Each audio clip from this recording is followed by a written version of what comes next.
Belgian-born Jules Maes, 1867 to 1939, whose namesake saloon we feature this week, arrived in rambunctious Georgetown in the early 1900s and felt right at home. Then unincorporated, Georgetown could claim a slightly longer history than Seattle, its northern neighbor.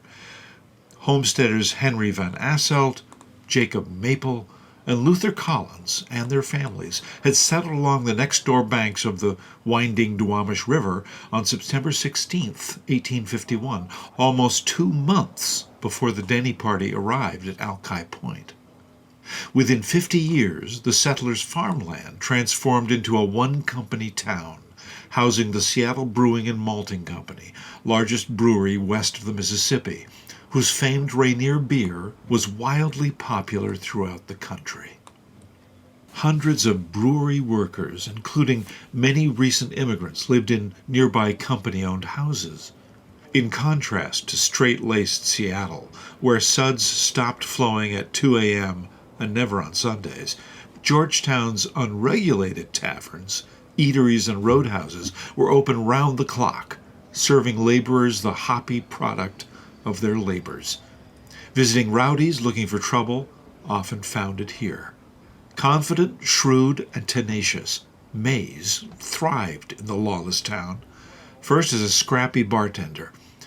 Soon he took over the notorious Maple Leaf Saloon, one of several he managed, described in the Seattle Times as one of the toughest dives in King County.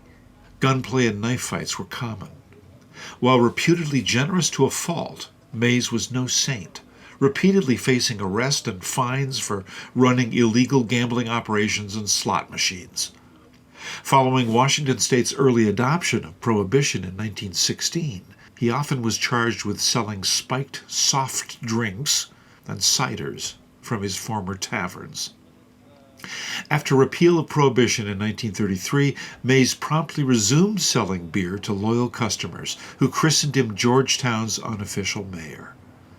Noted for his largesse, he helped relieve Depression hard times with rarely repaid loans. In 1936, he opened the Jules Maes Saloon at 5919 Airport Way South, slyly backdating its founding to 1888. The enigmatic chameleon begs a question. Was he a community pillar or lovable rogue? Modern-day Robin Hood or scheming Soapy Smith? Enter West Seattle impresario Kevin Finney, who will probe this mystery in a program of drama and song.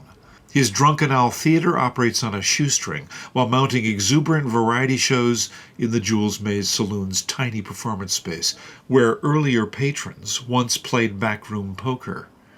The troupe's September 16th and 17th performances will feature original plays, poetry, and musical interludes, playfully examining the life and times of Jules Maes, who reportedly never let truth get in the way of a good story.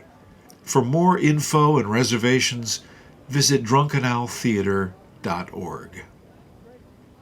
In our first then photo, the brick building at 5919 Airport Way South was erected in 1898 and operated as a restaurant, grocery, and hardware store until 1936, when this King County tax photo was taken.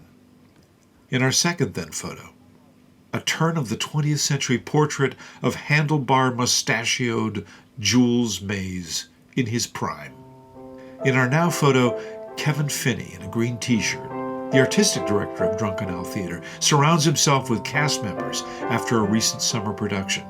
Plays submitted for the September 16th and 17th Jules Maes-themed performances must include 3 prompts: Jules Maes as central character, the words "the oldest bar in Seattle," and the saloon's original serving tray. In our second now photo, Drunken Owl Theater's house band members, from left Kevin Finney, Phil Kelly, Brett Sindelar, Jerry Stein, and David Sorey, offer a musical segue during a recent show. In our third now photo, actors Peter Murray and Kirsten McCory perform a one-act comedy.